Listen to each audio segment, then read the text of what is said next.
Olá pessoal, tudo bem? Eu já tinha pensado em montar esse vídeo diversas vezes, mas acabava sempre adiando devido à falta de tempo e pela quantidade absurda de informações que precisaria mostrar aqui. Mas devido às tensões da Rússia na Ucrânia, acho que seria interessante abordar esse assunto e desmistificar alguns pontos. Quando falamos em armas nucleares, o que vem em sua mente? Guerra nuclear? Fim da humanidade? Apocalipse? Inverno nuclear? Eu sei que a maioria de vocês escolheu um, se não todos dessa lista. Mas se eu disser que tudo isso são exageros, e boa parte do que você ouviu sobre bombas nucleares e sobre uma possível guerra nuclear são versões superestimadas e não realistas de seus efeitos, porque quando vemos qualquer reportagem sobre o assunto, tudo o que vemos são previsões de um possível fim da humanidade. Mas há um problema nisso. A maior parte disso são extrapolações do que realmente pode ocorrer e vou mostrar o porquê. Há um medo enorme sobre os efeitos das armas nucleares nas pessoas, como se fosse um dia do juízo final e que poderia causar o fim da própria humanidade. Como se elas fossem capazes de ocasionar por si só o fim de toda a vida na Terra, e eu vou mostrar nesse vídeo que não é bem assim, muito pelo contrário. A humanidade na sua maior parte ficaria bem, sem risco de extinção em uma situação de guerra nuclear global. Resumidamente, o ponto mais simples que quero provar com esse vídeo é que o mundo não explodiria, nem a vida na Terra acabaria. A humanidade não somente não pereceria, como a maior parte da população global ficaria ilesa e não ocorreria nenhum tipo de inverno nuclear por décadas, como vemos em jogos como Fallout ou filmes como O Livro de Eli, por exemplo. Vou pontuar vários tópicos sobre a aplicabilidade das bombas nucleares, seus efeitos em guerra, por que elas seriam benéficas para a destruição do inimigo, seus possíveis usos, efeitos a curto e longo prazo.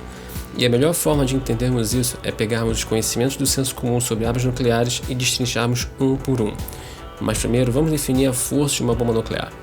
Atualmente se usam duas medidas para calcular a potência ou capacidade destrutiva de uma bomba nuclear, sejam elas quilotoneladas de TNT e megatoneladas de TNT. E normalmente são lidos como quilotons ou megatons, direto no inglês, onde 1000 quilotons se tornam 1 megaton. É uma matemática simples, é como transformar quilos em toneladas. É uma representação em peso de TNT. Confuso, né? Mas vai ficar mais fácil com o tempo. Se pegarmos a Fat Bomb e a Little Boy, que foram as bombas nucleares utilizadas em Hiroshima e Nagasaki na Segunda Guerra Mundial em 1945, como exemplo, elas possuíam entre 15 e 30 quilotons de potência média, ou seja, de 15 a 30 quilotoneladas de TNT. Inclusive, o vídeo que você está assistindo nesse exato momento são as suas explosões, e soa aterrorizante. Após o fim da Segunda Guerra Mundial e com o surgimento da Guerra Fria, foram detonadas mais de 2.000 bombas nucleares ao longo das décadas, e sem nenhum efeito aparentemente ao planeta.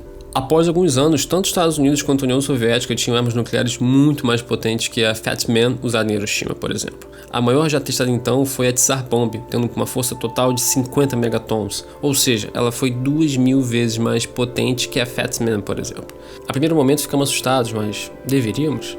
A Tsar Bomb foi o auge de uma série de armas termonucleares de alta potência desenvolvidas pela União Soviética e pelos Estados Unidos durante a década de 50.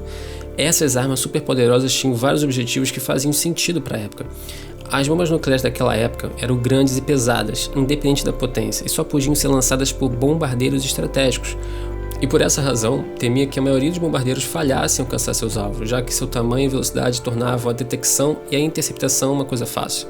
Então, maximizar o poder de ataque carregado por um único bombardeiro era vital. Não estamos falando de milhares de mísseis em que a taxa de acerto seria 100%, mas muito abaixo disso. Nesse contexto que o bombardeamento por armas nucleares seriam por bombardeiros estratégicos, previsões soviéticas estimavam que mais de 70% seriam abatidos antes de alcançarem o alvo. Ou seja, dedicar todo o impacto colossal numa única bomba tinha sentido. Mas com o advento dos ICBMs, os famosos mísseis intercontinentais, com a sua precisão a poucos metros do alvo, bombas guiadas a laser e sistemas de navegação por satélite, estas armas nucleares antigas acabaram se tornando obsoletas. As armas nucleares subsequentes, nas décadas de 60 e 70, tiveram como foco a precisão, a miniaturização e segurança em detrimento da potência. Elas eram notoriamente menos potentes, mais precisas. Elas, sem sombra de dúvidas, eram mais fortes que as usadas em Hiroshima e Nagasaki, mas ainda assim muito inferiores a Tsar Bombs. E aqui começa o erro que eu vejo em muitas reportagens. As pessoas realmente gostam de utilizar a bomba Tsar Bomb como parâmetro, como se numa guerra nuclear o uso de armas como a Tsar fossem ser comuns, mas ela nem sequer seria usada. A maior parte dos arsenais nucleares hoje em dia trabalham com armamentos na faixa de 1 megaton para baixo, isso tanto para os Estados Unidos como para a Rússia atualmente. Ambos possuem algumas armas nucleares mais fortes, mas são poucas unidades. Quando comparamos a Tsar Bomb contra as detonações nucleares, bem menores, ficamos pasmos, angustiados, imaginando os horrores da guerra. Mas se eu te disser que o planeta Terra passou por explosões piores que a Tsar Bomb, e nem por isso o planeta entrou em uma espécie de inverno nuclear? Aí que está, não só sobreviveríamos, como passamos por algo parecido e recentemente na nossa história, que foi a grande erupção do Monte Tambora de 1815. Algumas pessoas provavelmente já ouviram falar dela, mas não devem imaginar a real magnitude de sua erupção. A erupção de Tambora de 1815 foi a maior erupção observada na história registrada. A explosão foi ouvida a 2.500 km de distância e as cinzas caíram pelo menos a 1.300 km. A sua explosão chegou a levemente alterar o clima global em meio grau por um ano. E o mais importante, uma erupção explosiva como Tambora liberou uma grande quantidade de energia. Uma estimativa aproximada para o evento foi de 33 bilhões de toneladas de TNT. Veja bem, 33 bilhões de toneladas. Se compararmos isso com as bombas de Hiroshima, são 2,2 milhões de Little Boys. Percebe a magnitude do ocorrido? Mais de 2 milhões de bombas nucleares equivalentes. Comparando com as bombas nucleares já construídas para fins de exemplo, a explosão de Tambora gerou a explosão de energia comparada a centenas de Tsar Bombs, a tal bomba que todos gostam de comparar. A erupção criou anomalias climáticas globais, pois não houve verão no hemisfério norte, o que provocou a morte de milhares de pessoas de falta de alimento. Por um ano, ela baixou a temperatura global em meio grau, como eu disse anteriormente. Esse evento fez com que o ano de 1816 fosse ser conhecido como o Ano Sem Verão. Culturas agrícolas colapsaram, o gado morreu, resultando na pior fome do século XIX. Essa imagem mostra a expansão da poeira cobrindo boa parte do planeta. É horrível, mas nem por isso o planeta chegou sequer perto do fim de sua vida ou que a humanidade ficou à beira da extinção.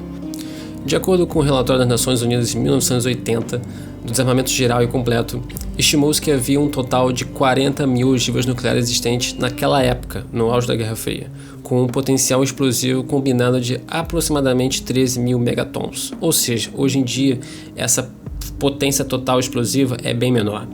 Em comparação, a erupção do Monte Tambora ela explodiu aproximadamente com uma força total de 30 mil megatons, ou seja, maior que todo o arsenal nuclear da década de 80, no auge da Guerra Fria. Há vários cientistas que atestaram esse alarmismo sobre os números inflados e exagerados decorrentes das armas nucleares que nos criam a imagem de que literalmente o mundo poderia explodir. Acredite, já vi pessoas bem informadas e instruídas que tinham uma imagem de que o planeta inteiro poderia explodir em vários pedaços com uma guerra nuclear. Essas visões de mundo super exageradas são um construto de muitas décadas de especulações dos efeitos de uma guerra nuclear. E essas superestimações são feitas até mesmo baseadas em números reais, mas as pessoas desconhecem a real magnitude do mundo. John Rogan é um jornalista de ciência americano mais conhecido por seu livro de 1996, The End of Science. Ele publicou alguns artigos sobre o possível exagero quanto aos efeitos das bombas nucleares. É que realmente gostamos de exagerar em artigos, vídeos e afins quando tocamos nesses dados. Em uma entrevista com Stewart Brand, ele diz: perto da final da sessão, mencionei minhas preocupações com a guerra e o militarismo, observando que as armas nucleares continuam a ameaçar a humanidade. Brand respondeu que os riscos de uma guerra nuclear e até mesmo os efeitos das detonações nucleares são exagerados. Se uma guerra nuclear estourar, a humanidade se recuperará. Afinal, Hiroshima e Nagasaki agora estão florescendo. E John Rogan completa: sem dúvidas, algumas visões do Armagedon nuclear, como o filme On the Beach, de 1959, no qual a radiação destrói a humanidade, foram exagerados. E isso reforça um ponto: o medo compreensível das armas nucleares não corresponde à realidade. Sempre que falamos sobre armas nucleares, é fácil se deixar levar por cenários apocalípticos ou linguagem apocalíptica. Como o historiador Spencer Weird comentou uma vez, você diz bomba nuclear e todo mundo imediatamente pensa que é o fim do mundo. No entanto, os meios necessários para produzir uma bomba nuclear, quanto mais detoná-la, permanecem incrivelmente complexos. E, embora o dano que seria feito se alguém de fato detonasse uma bomba nuclear poderia ser muito sério, as chances de que isso significaria o fim do mundo são incrivelmente pequenas. Vejamos alguns exemplos de extrapolações. Em seu livro Command and Control, de 2013, o autor Eric Schlosser tentou nos assustar e nos levar ao medo perpétuo de armas nucleares, contando histórias de quase acidentes envolvendo armas nucleares. Em um desses eventos, o incidente de Damasco de 1980, um míssil balístico intercontinental, Titan II, explodiu em sua remota instalação de lançamento no Arkansas, depois de uma equipe de manutenção acidentalmente interromper seu tanque de combustível, aparentemente. E, embora a ogiva envolvida no acidente não tenha detonado, Schlosser afirma que se tivesse, grande parte do Arkansas teria desaparecido. Mas não é bem o caso. A ogiva termonuclear de 9 megatoneladas do míssil Titan II tinha um raio de explosão de 10 km, ou uma área de cerca de 315 km². O estado do Arkansas se espalha por mais de 130 mil km², o que significa que a arma teria causado a destruição de 0,2% do estado. Isso realmente teria sido um resultado horrível, mas certamente não é a catástrofe que o Schlosser evoca. Não há nenhuma certeza de que uma única detonação nuclear, ou até mesmo várias, acabaria com o nosso modo de vida atual. Na verdade, ainda estamos aqui, apesar de termos bombardeado nosso próprio planeta mais de 2.000 vezes. Como vocês podem visualizar, cada ponto foi uma detonação nuclear durante os 50 anos de Guerra Fria. Foram mais de 2.000 detonações em todo o mundo de forma constante, sem pausas. Enquanto o Tratado de Proibição Limitada de Testes forçava os testes nucleares para o subsolo, cerca de 500 de todas as armas nucleares detonadas foram liberadas na atmosfera da Terra. E isso inclui a maior detonação nuclear do mundo, a bomba de 50 megatoneladas, conhecida como Tsar Bomb, como eu disse anteriormente. Sabemos a capacidade destrutiva da Tsar Bomb, e é um imenso poder destrutivo, mas como um físico explicou, é apenas 1/1000 da força de um terremoto, 1/1000 da força de um furacão. Para infligir tal aniquilação social e ecológica apenas com armas, temos que detonar centenas, se não milhares de dispositivos termonucleares em um curto espaço de tempo. E mesmo em tais condições extremas, a área realmente devastada pelas bombas seria muito limitada. Por exemplo, 2.000 explosões de 1 megaton com um raio destrutivo de 13 km² cada. Essas 2.000 detonações destruiriam diretamente menos de 5% do território dos Estados Unidos. E claro, se os efeitos das armas nucleares foram muito exagerados, há uma boa razão para isso. Uma vez que essas armas são realmente extremamente perigosas, qualquer postura ou exagero que intensifique nosso medo delas nos torna menos propensa a usá-las. Mas é importante, no entanto, entender por que as pessoas passaram a temer essas armas da mesma forma que nós. Afinal, as armas nucleares vieram para ficar, elas não podem ser não inventadas. Se quisermos viver com eles e mitigar os riscos muito reais que elas representam, devemos ser honestos sobre o que esses riscos realmente são. E sobrecarregá-los para nos assustar mais do que precisamos não mantém ninguém seguro. E esse é o ponto principal do vídeo, a crença do exagero. Se 1% atingir, será o fim da humanidade. Ou quando Carl Sagan afirmou que se uma guerra nuclear onde apenas 100 megatons fossem detonados, já seria o suficiente para dizimar a Terra, o que é pequeno comparado com todo o arsenal conhecido. Quando lemos isso, ficamos espantados e pensamos, nossa, estamos perto do fim do mundo? Esses títulos chamam atenção, geram notícias, mas isso é realmente a verdade? Ou apenas frase de efeito? A crença do excesso também é comumente encontrada, sendo um exemplo a seguinte declaração feita pelo ativista do desarmamento nuclear Philip Noel Becker em 1971. Tanto os Estados Unidos quanto a União Soviética possuem agora estoques nucleares suficientemente grandes para exterminar a humanidade 3 ou 4, alguns dizem 10 vezes mais. E o cientista Brian Martin sugeriu que a origem dessa crença é de extrapolações lineares grosseiras do bombardeiro de Hiroshima. Se a bomba lançada sobre Hiroshima tivesse sido 1000 vezes mais poderosa, não poderia ter matado 1000 vezes mais pessoas, nem que ela destruiria 1000 vezes mais. Isso é uma comparação incorreta e eu entrarei em maiores detalhes sobre isso depois. Uma estimativa de que a quantidade necessária para começar a ter o potencial de causar a extinção humana é considerada pelo físico e ativista do desarmamento Joseph Goebbels como sendo de 10 a 100 vezes a megatonelagem dos arsenais nucleares hoje, tal como eram em 1976. No entanto, como a megatonelagem mundial diminuiu desde a Guerra Fria, essa possibilidade permanece como hipotética e não confirmada. Brian Martin foi bem categórico em afirmar sobre os efeitos exagerados de uma guerra nuclear. A ideia de que uma guerra nuclear global poderia matar a maior parte ou toda a população mundial é examinada de forma crítica e considerada como tendo pouca ou nenhuma base científica. Brian afirma que em uma grande guerra nuclear global, levando em consideração a época em que o estudo foi feito, que centros populacionais dos Estados Unidos, União Soviética, Europa e China fossem visados, sem medidas eficazes de defesa civil tomadas, poderiam matar diretamente talvez de 400 a 450 milhões de pessoas. Sobre os efeitos diretos e indiretos das armas nucleares, Biden explica que a maioria absoluta das mortes seria no momento da explosão e nas redondezas, mas os efeitos a longo prazo é o que costumam ser exagerados. Biden afirma: o principal efeito da precipitação radioativa de longo prazo seria aumentar a taxa de câncer e defeitos genéticos em uma pequena porcentagem. Dezenas de milhões podem ser afetados em todo o mundo ao longo de um período de muitas décadas, mas isso não representaria uma ameaça à sobrevivência da espécie humana. Aos efeitos induzidos, em particular fome ou epidemias após fracasso agrícola ou colapso econômico, isso poderia somar várias centenas de milhões de mortes ao total, embora isso seja muito incerto, afirma Brian. Tal eventualidade seria uma catástrofe de enormes proporções, ninguém afirma o contrário, mas está longe da extinção humana. Mesmo no caso mais extremo, permaneceriam vivas cerca de 4 bilhões de pessoas, cerca de 80% da população mundial. A maioria delas não seriam afetadas fisicamente pela guerra nuclear. Muitas pessoas, talvez especialmente do movimento pela paz, acreditam que a guerra nuclear global levará à morte da maioria ou de toda a população mundial, o que é uma afirmação falsa.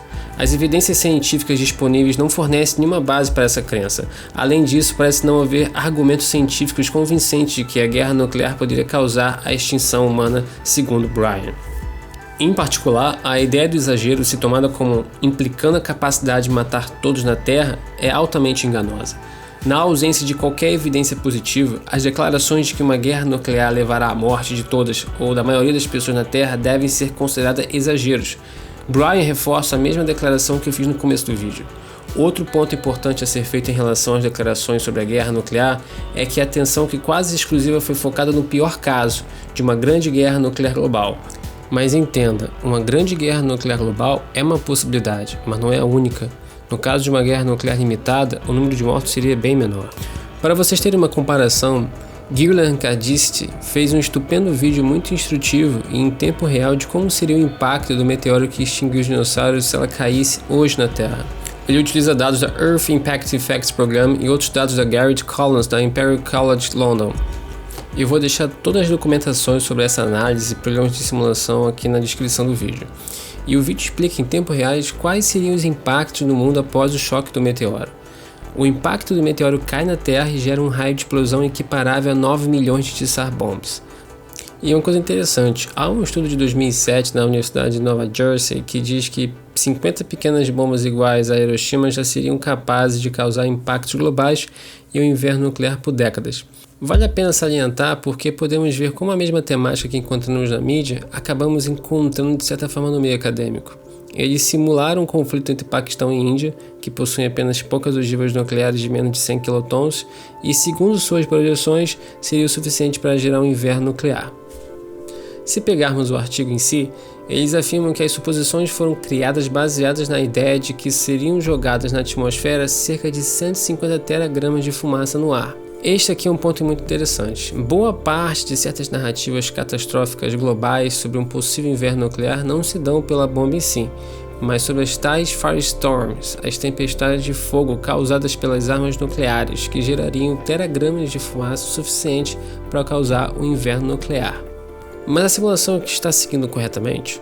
A simulação da queda do meteoro que vimos agora há pouco, que extinguiu os dinossauros, considera quase todo o sul dos Estados Unidos, México e América Central em chamas, de tal modo em que ela ocasiona um inverno nuclear de 10 anos. De uma explosão de bilhões de Tsar Bombs para poucas ogivas nucleares de poucos quilotons, há uma discrepância extremamente absurda e supor que os mesmos efeitos seriam gerados é no mínimo conflitante. Sem falar na erupção de Tamboro, que supostamente levou mais de 500 teragramas de detritos para a atmosfera e nem por isso tivemos um inverno nuclear. Mas sim, sentimos um efeito climático por mais de um ano, com redução da temperatura global em meio grau Celsius. Seguindo com o artigo, ele continua em sua área de ressalvas. A resolução horizontal relativamente grosseira usada em nosso modelo atmosférico pode não ser adequada para simular a elevação estratosférica dos aerossóis, pois a convecção atmosférica real ocorre em escalas espaciais menores. Perceba que o estudo explica honestamente de possíveis análises inadequadas. Estamos falando apenas de criação de cenários hipotéticos e suposições.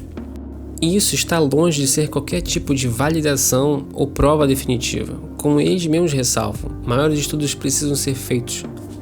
E essas projeções são feitas por programas de computador que criam simulações baseadas em cálculo dos impactos quando adicionamos X efeito à atmosfera, o mesmo utilizado no vídeo que eu mostrei com o meteoro.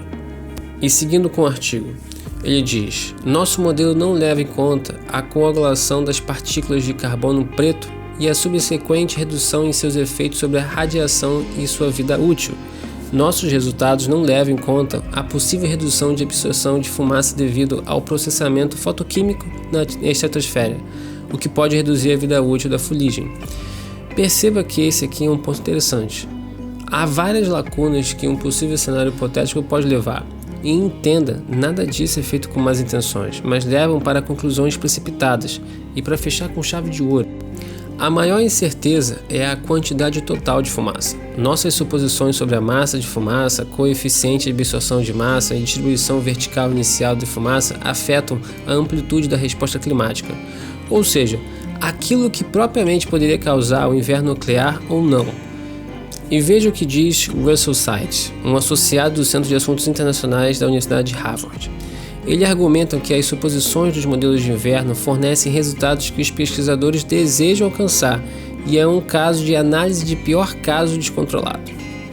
Russell publicou O Fogo Siberiano como um Guia de um Inverno Nuclear no jornal Nature, no qual investigou o incêndio da Sibéria de 1915, que começou nos primeiros meses do verão e foi causado pela pior seca da história registrada da região, queimando a maior floresta boreal do mundo, do tamanho da Alemanha.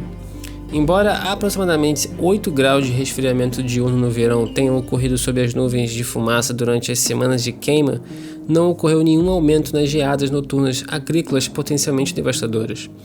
Após a sua investigação sobre o incêndio da Sibéria de 1915, Russell criticou os resultados do modelo de inverno nuclear por serem baseados em sucessivos eventos de pior caso. Ele diz: a improbabilidade de uma série de 40 lançamentos de cara coroa dar cara se aproxima de um Royal Flush. No entanto, foi representado como um modelo unidimensional sofisticado, um uso que é paradoxal. Russell, assim como Martin e outros cientistas e outros estudiosos criticaram, tais projeções são exagerações forçadas ao limite máximo de que tudo de errado vai ocorrer, mesmo na menor probabilidade possível e vendido como verdade científica. Russell citou Carl Sagan, acrescentando uma ênfase. Em quase todos os casos realistas envolvendo trocas nucleares entre superpotências, mudanças ambientais globais suficientes para causar um evento de extinção igual ou mais severo do que o fim do Cretáceo, quando os dinossauros e muitas outras espécies morreram, são improváveis. Russell comenta: a retórica sinistra nessa passagem coloca até mesmo um cenário de 100 megatons a par com uma explosão de 100 milhões de megatons de um asteroide atingindo a Terra.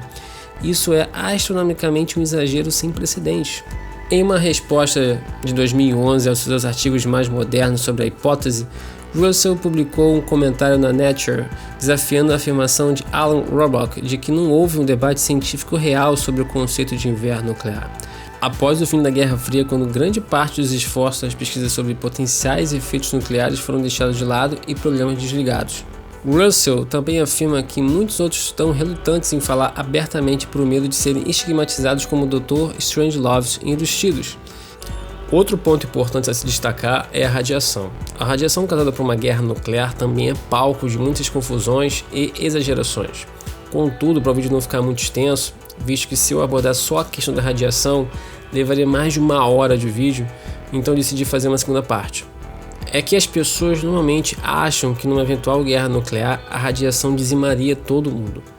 Outras pessoas pensam que os níveis de radiação seria bem pior do que a catástrofe de Chernobyl na Ucrânia, que até hoje possui níveis elevados de radiação e, em alguns pontos, alto bastante até para matar uma pessoa. Mas não é bem assim que acontece. Em 48 horas, 98% da radiação de uma explosão nuclear é dissipada e em poucos dias já é relativamente seguro sair para procurar ajuda caso você esteja próximo da região do impacto. E eu entrarei em todos os detalhes no próximo vídeo. E é isso aí, pessoal, eu vou terminar o vídeo aqui agora. Eu espero que vocês tenham apreciado o conteúdo até aqui. E caso vocês tenham gostado, por favor, se inscreva no canal, curta o vídeo. E que vocês vão estar me apoiando demais da conta. É um projeto pessoal meu que eu acabei de começar, canal pequeno. E eu espero continuar praticando isso. Eu vou fazer a segunda parte do vídeo. E pode ser que demore um tempo, porque é muita informação que tem que pegar, muito paper tem que ler, muita parte que tem que citar. Mas, eventualmente, com certeza eu vou trazer a segunda parte do vídeo. E por enquanto é só, pessoal. Até a próxima.